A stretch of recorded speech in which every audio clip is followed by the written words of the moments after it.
So, hello everybody. After we heard an example of Costa Rica, we had an advertisement for Costa Rica. We are now going to focus on the Spanish market. We will talk about sustainability and profitability in the electricity sector for Spain on the example of Iberdrola. Why we choose this topic? So we thought it's really interesting to see how we can come up from the old or traditional business model where sustainability and profitability stand against each other and come up to the solution and to find the point where a company is able to combine the three areas of sustainability with environment, social issues, and profitability. Why the electricity sector? Because we think that the electricity sector provides the opportunity to reach the three pillars of the 2020 targets. So in the first part, we will talk about the electricity production. That will be done by me and Carlos. In the second part, we will focus on the consumption side, and there on the bonus social segment, which we will explain later. Why Iberdrola? Because Iberdrola is one of the biggest players in the Spanish market, as well as it has a reputation already as a sustainability leader in the context. So for the first part, which is the production part, as you can see in the nice pictures, the purpose of our work is to find out the best energy mix that for Iberdrola that will fulfill the sustainability and the profitability criteria. So let's have first like a big picture of the energy planning at the country level. When at the country level we want to have like an energy plan, we need to take into consideration three main criteria. The first criteria is the sustainability of the security of supply. So we need to ensure that we're gonna develop an energy mix that will fulfill the future demand. The second criteria is the environmental sustainability. We need to mitigate the CO2 emissions, and we have to do it in a cost-efficient way. There is another paramount parameter, which is the forecast of the demand for electricity. On the graph here, you can see that the demand for electricity in Spain will increase by 70% between 2010 and 2030. So there was a very good study from the company PricewaterhouseCoopers that developed 4 scenarios for Spain for 2030, taking into account these criteria. These 4 scenarios differ between themselves by 2 parameters. The first parameter is the amount of the renewable energy in the Spanish energy mix in 2030. So it could be 30% or 50%. The second parameter is the future of the nuclear, because you can shut down the current nuclear power plant. You can extend the lifetime of the power plant, or you can even build new power plants. So after we have taken the scenarios as the basis of our analysis, we wanted to develop a sustainability analysis for all available technologies and considering not just financial terms, but also other environmental terms. Concerning the financial ones, so we had to find all available input data for all technologies. So investment costs for technology, then the lifetime of the power plant, but as well financial data of the company. Here, this is shown the calculation which is needed for the weighted average cost of capital, which is a basis for all financial calculations. You have the power price which you reach on the pool market, and for example, behind all these data there is something. So for the production cost, here is shown the share of the different elements. So the share is constituted of the commodity gas which you need for a gas power plant. You have the CO2 emissions which you have to deliver.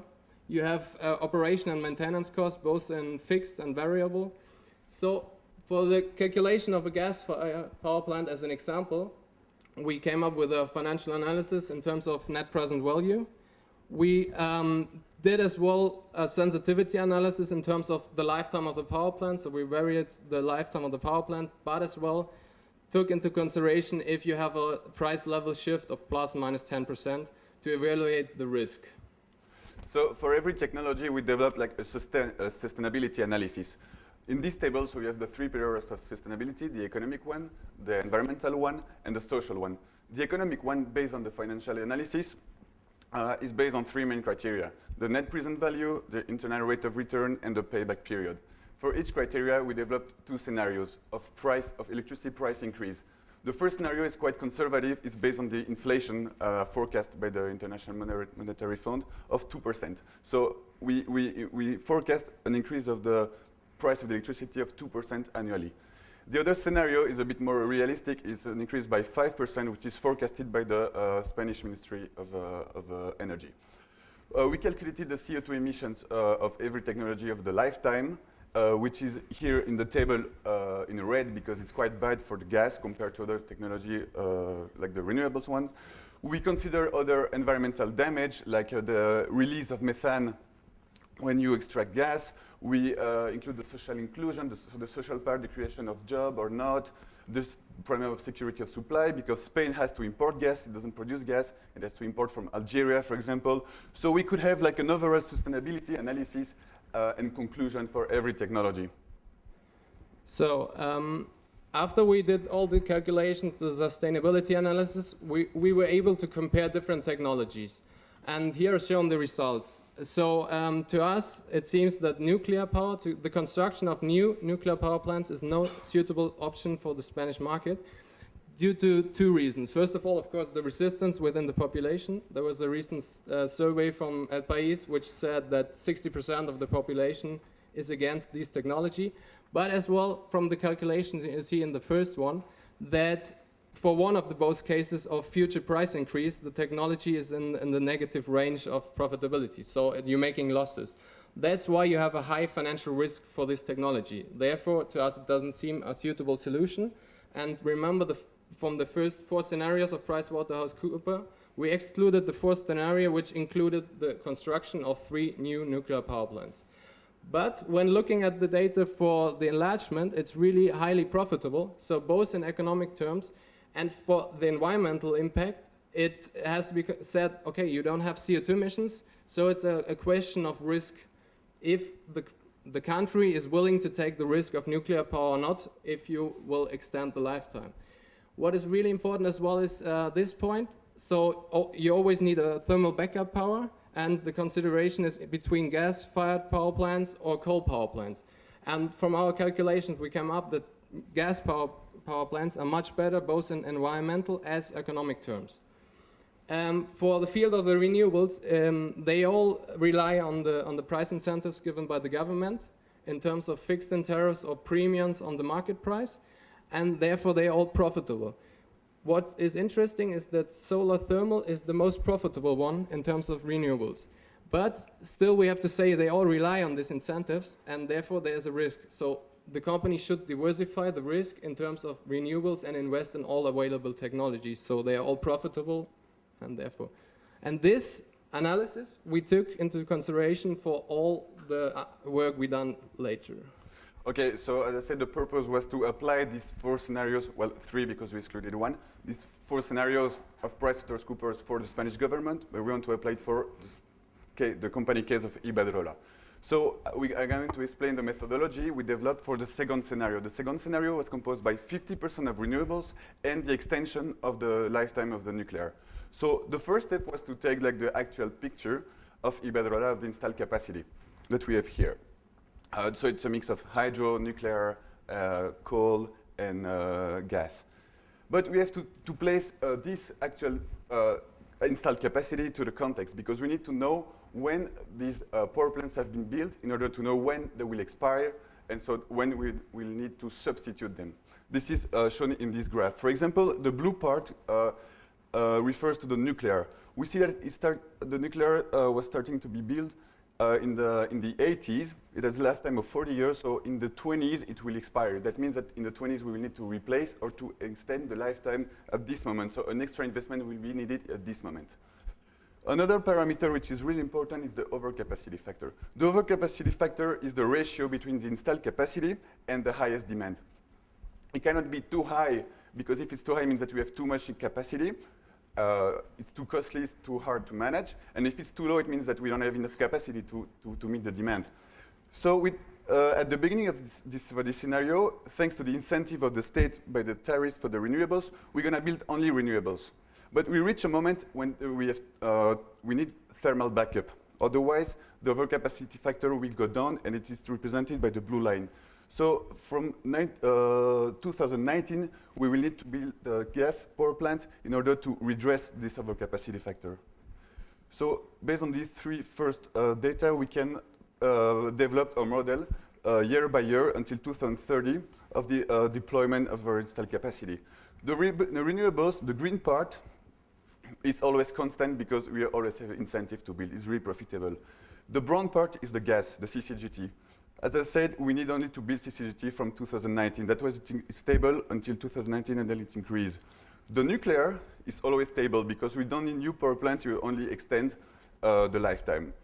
So the final result for Iberdrola for 2030 for the second scenario will look like this. So we will produce energy, like 55% of the electricity will be produced by renewables. Hydro, sun and wind, 50% sun, 50% wind, and biomass. Then we have 19% of nuclear and 25% of thermal backup. So we did this analysis each year for the next 20 years for each of the 3 scenarios which we included in the analysis. And these are the following results for the company Iberdrola. So you see that in both cases of future price increase, for the 2 and 5%, the scenario 2 is most profitable for the company. But what has to be said is that the investment cost needed to implement these measures, to construct all the power plants and all the renewables, is that it has the highest investment cost. Here's the evolution. You see that for scenario 3 has the lowest investment cost, while 1 and 2 are really high. Concerning the environmental impact in terms of CO2 emissions, it's also nice to see that scenario 2, even if it's the most profitable one, it's also the most environmental friendly one in terms of CO2 emissions. Still, the CO2 emissions are increasing due to the demand, what Carlos was saying, is increasing by 70%. So from this, we were concluding the following things. Yeah, so we can formulate some recommendations to Iberdrola. So clearly the second scenario is the best one. So Iberdrola should lobby the government to go for it. Why should lobby the government? Because the government is responsible for the tariffs, so it's responsible to put the incentive for the companies to invest in. And she should lobby because it's the most profitable for itself, and also because for Spain it's the most environmental friendly. Also is the one that ensures the highest level of security of supply, because the only thing we have to import is the gas. And the gas production, as I said, it was 25%, and it's the lowest, is lower compared to the other scenarios. So it's also like a paramount factor to take into account. As we say, nuclear is not really suitable because of economic reason as well as because of social reason. But enlargement, as Jan said, is a good alternative. And at least CCGT is better for thermal backup than coal, as Jan already explained. In terms of the renewable energies, it's what we mentioned before, due to the tariffs, it's really important for a company to diversify in the sector. In terms of onshore wind, for example, the company should use its knowledge it gained in the United States, because they are really strong in this sector in the United States, so they can put this in synergy effects for Spain. For the offshore wind, the company just recently invested in Germany and the UK to put offshore wind farms. And for the Spanish market, at the moment, it's not a suitable solution because the technology is not far enough. But it is expected to become in 2020 to become a solution, and then it should use this knowledge gained in Germany and the UK to implement the measures. Another point is the extension of interconnectors. Interconnectors deliver power to other countries, for example, France.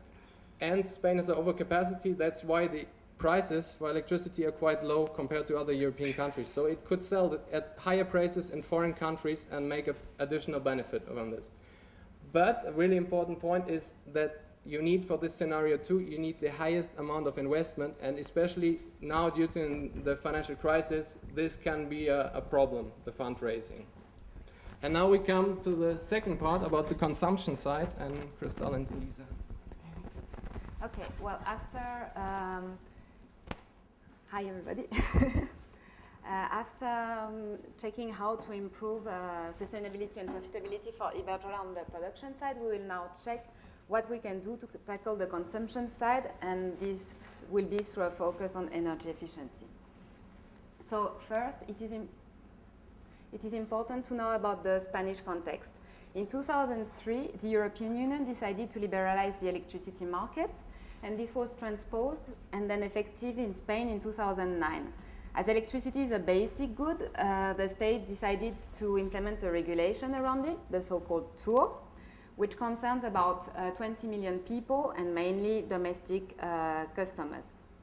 Within this regulation, the state also created a social measure for those people they considered as being potentially more vulnerable, and this is the bonus social. So what is the bonus social? The bonus social is a tariff which is lower than the actual electricity cost. It concerns about 3 million clients, and those are divided in 4 categories.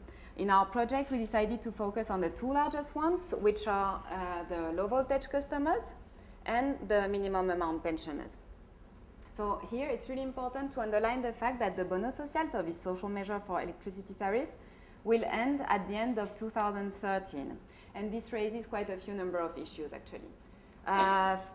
Here again, it's really important to highlight the fact that those customers do not pay the real price for electricity. So this has an impact on the company, and here at Iberdrola, the company makes losses on that segment. For the customers, there is clearly no incentive to reduce their consumption, which could lead to some problems at the end of the bonus social at the beginning of 2014, for instance, because maybe that some of them will not be able to pay the price increase in electricity. And this, again, could go and increase the debt of the state, because the state cannot just leave people without any electricity, so the state will have to pay for that. So the question is, to which extent is this situation sustainable? And the answer is clearly it is not sustainable at all, and for none of the stakeholders. So what we did is that we checked what their electricity consumption was, and how we could reduce their consumption for Iberdrola to reduce its losses, and also for those customers to reduce their bills. This is also important for them. Here on this graph, you can clearly see that fridge and illumination are the 2 appliances which consume the most electricity because of the power they need, and also because of the hours of use. So by tackling those 2, you can reach the greatest result. And what we did is that we chose to approach it with energy efficiency, as Elisa will now tell you about. So Iberdrola as a company needs to address these clients through energy efficiency measures. How can it do this? Well, we came up with a pack offer that Iberdrola can actually give their clients, which is composed of 3 main appliances, really easy, that customers know and really easy to implement, which are a fridge, illumination, and standby regulators. Why we chose these? Not only because they're something easy to approach customers with, but because they account for the highest percentage in electricity reduction potential that they can have. Iberdrola as a company can have wholesaling and bulk buying, and a special relation with the suppliers and the distributors of these appliances. So we estimated the price of this pack around 370 euros. So it's important to underline the time frame that we have. The bonus social ends in 2013, so we need to get the appliances in their homes before that in order for them to upfront the new tariff with the less consumption. So our plan is to launch the contact phase in 2011, have the appliance renewable in the start of 2012, so that at the end of 2013 they have already paid for the pack and they start benefiting from this reduction. So how is this going to go? Well, Iberdrola purchases the appliances through their suppliers. It addresses it to its bonus social customers. Through energy efficiency, they have a reduction in their consumption, which means that they can reduce 550 kilowatts a year in the example of pensioners. This means that they can save a month 11.4 euros. This saving is not only for the clients, but Iberdrola as a company can actually sell these 550 kilowatts in the free market at a higher price with another tariff, and so reduce the losses that it makes due to these clients. So how is the financing going to go? Well, we have 2 years till the bonus social ends, so our plan is the clients pay for the same amount that they're paying every month.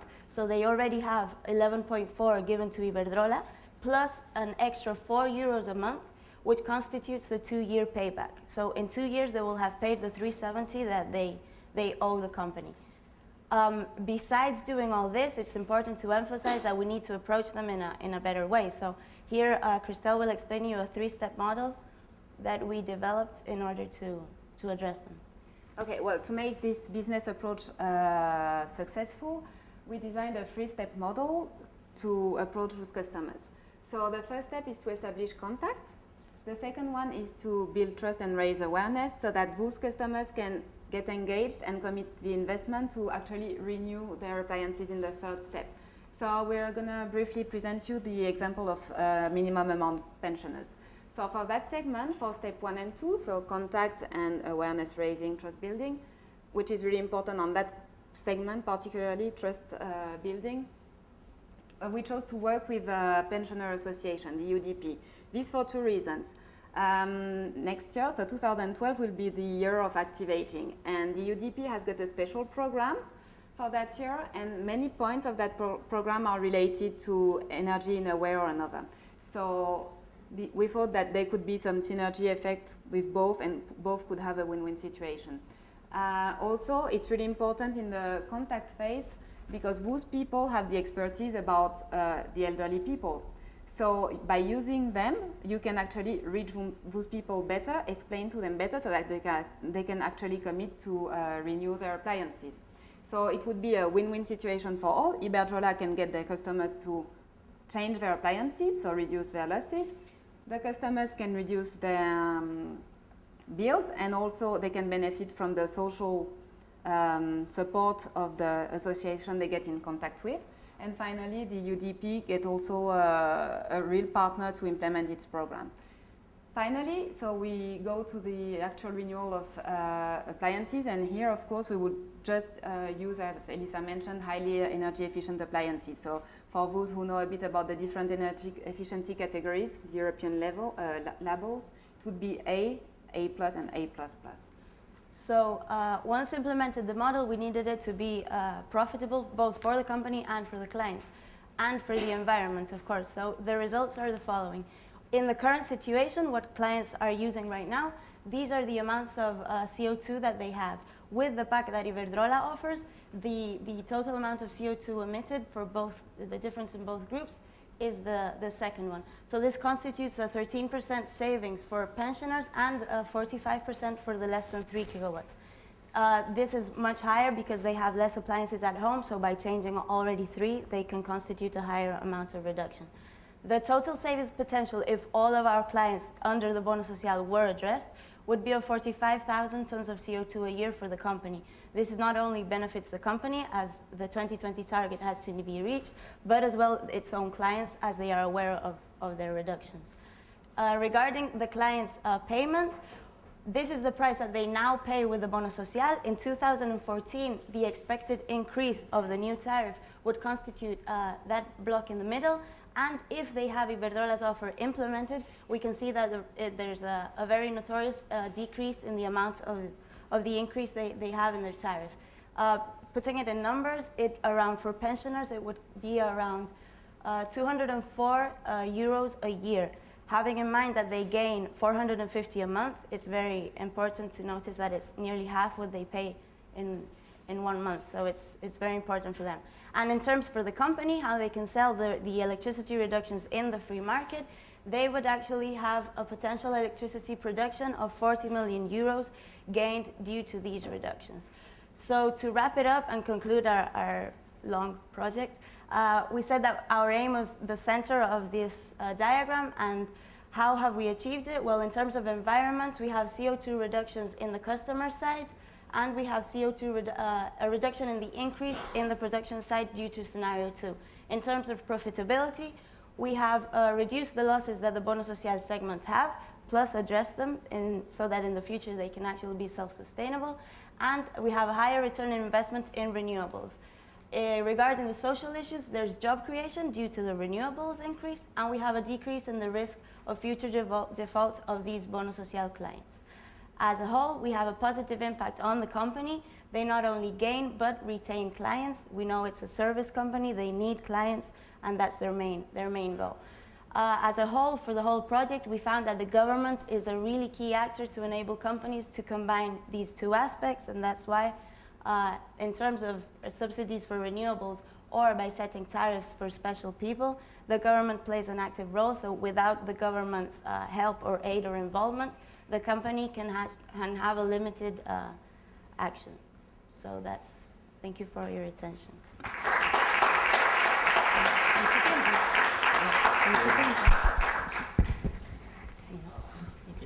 Oh, that was very impressive. I mean, the amount of work you put into that and the technical level, I think that's quite amazing. I think it worked very well as well, the fact that you talked about kind of production side and then you moved into the consumption kind of angle. And I think it gives the audience kind of a very good overview, a bit macro, micro as well. So I think that was very good. I really enjoyed the presentation. I must say I was lost at some points during the production presentation, some of the technical bits, but that is my own ignorance. There's just maybe one question, and I think it's a big question when you talk about the sector and when you talk about sustainability, and you both groups kind of have mentioned that in the end, like the government's role and the expectation that the government has to do something, the government has to provide incentives, and I would like to know more about your thoughts. I think public money, taxpayers' money going into companies that kind of make a lot of money afterwards, for their shareholders. And I don't know the sustainability about it, and I don't know about even the fairness about the fact that you're subsidizing companies for them to be successful and make loads of money for their shareholders, but at the same time, you're kind of double taxing both kind of electricity consumers and taxpayers. So, any thoughts on that? That'd be interesting. Okay. About this, the government has to do a trade-off between using the money of the taxpayers in order to provide high tariff for the electricity companies, because you have two systems in Spain. You have one system is called the special regime, is the renewable energy that the company sells at a fixed tariff by the government, which can change every year. And by putting this tariff high, the government incentivizes this development of renewables. But of course, it's a high cost, and our model is supposed a really high cost for the Spanish society, because who pays that? Is you, as you and me. Well, not me, but you. Sorry. But on the same time, Spain has like quite some target, like for example the target imposed by the Kyoto Protocol, or it has the 2020 target. So at the same time, it has to do that. So it has to, and if it wants to lead the path towards like a low carbon society, it has to do it. But maybe now it's like not the right moment because of the crisis, but maybe 5 years and 10 years, it will be able to even more incentivize the Spanish companies. So it's a really hard question to answer, and nobody knows about the future, about this kind of incentives for the government. Yeah, I want to add something. I think it's really hard to evaluate if you have at the end a positive effect for Spain or not, because of course you put a lot of money into it. But if you're the leader and have a competitive advantage in renewable sectors, so if other countries are starting this development as well, so you can export to these countries and have as well job creation, have in other terms of economy, you have benefits. So it's hard to evaluate if it's in the end positive or negative. But I think if you're one of the countries doing it the most and the fastest, then you're one of the leaders in the sector, and then you can have benefits actually, even if you first of all pay for this. Then, of course, for Spain, it's the case that they have what Carlos was saying, that the targets, Kyoto Protocol. So they have to buy CDM certificates from foreign countries. They give this money, but if they would do it in the country, they could, besides financing it, they have job creation and other potential benefits from it. And what we found out, what was really interesting, is for the consumption side. So there's no real incentive for companies to reduce the consumption of the clients, because of course they want the clients as much consume as possible to have the highest benefits. So here the country has to put a certain measure that it's getting more profitable for the companies to reduce the consumption of the clients, to give incentives for efficiency measures. And that's why we think the government is the key actor, because of course a company has to look for profits and is forced by the shareholders, and so they need an external pressure which the government can provide to do this. And if I may just add something, I think that electricity is just like education. Those are like basic things a country needs to develop. And as the boys clearly showed, the demand will increase. So it's not just like investing in energy companies, it's investing in the future of the country and enabling also economic growth. So of course the state, well, here we've got a different mentality as in the United States, for instance, and to me, I'm French on top of that, so maybe that it plays a role, but to me, I'm not shocked at all to see the state investing in that. I think that there are a few fields where the state should really be present. I'm not talking for the others, this is my personal opinion.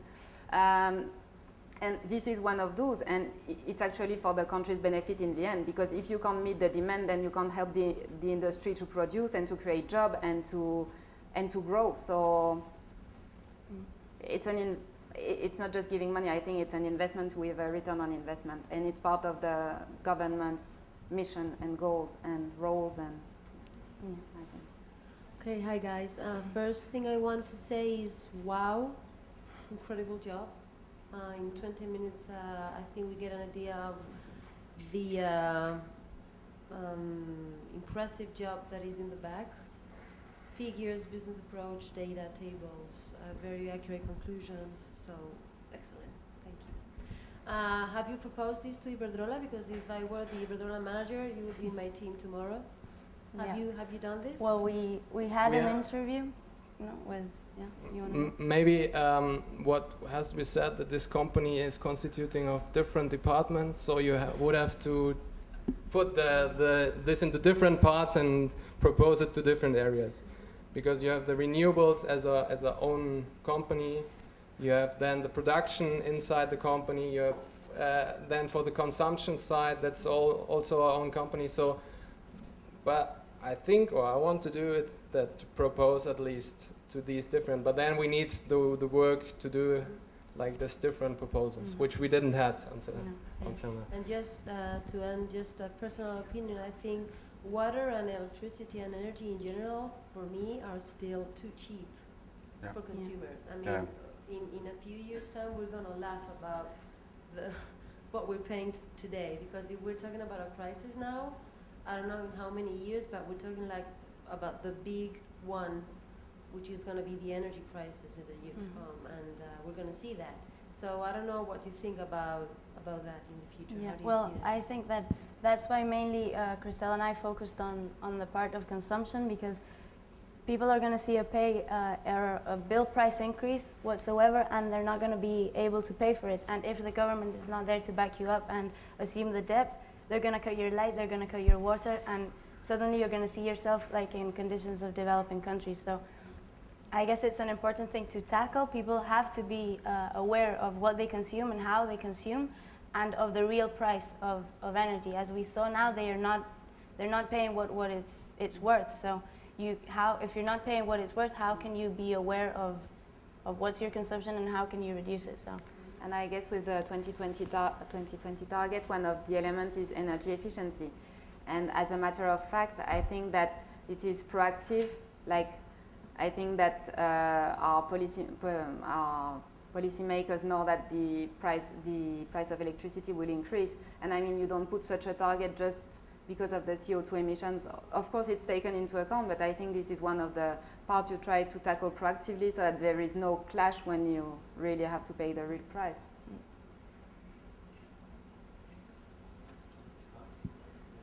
Well, very well done again, and thank you very much. And don't forget to switch off the lights. Maybe that's something you forgot to mention. Oh, Catherine, sorry. No, it's not important. I just need to. It strikes me that one of the solutions to what we've been talking about, both through energy efficiency and the production side and the reliance on government subsidy that you were talking about, Santiago, is investment in R&D, which is what you deliberately excluded from your project because you have only a limited amount of time, I know, but it is one of the main drivers of the profitability of renewables and, as you say, the high investment cost, which influences the NPV outcome.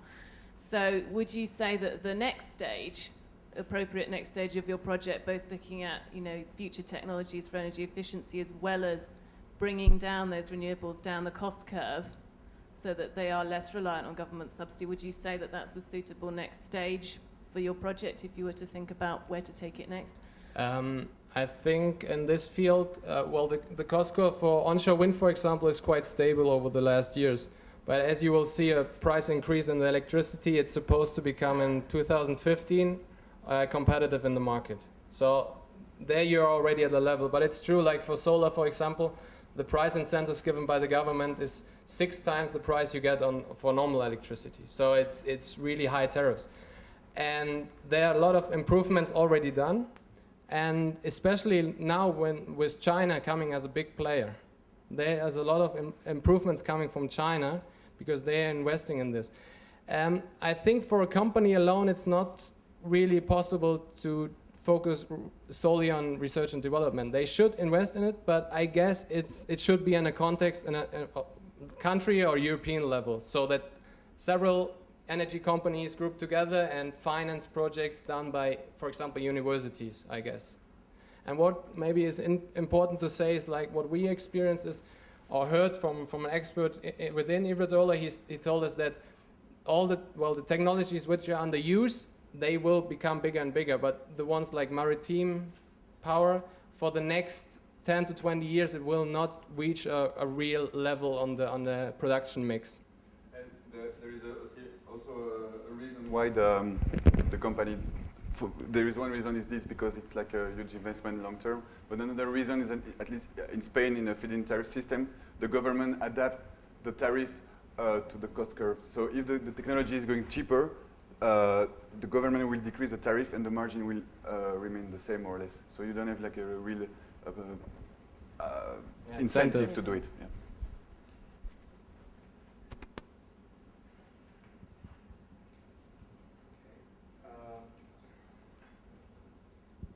Yeah, okay, well, thank you very much. And moving along.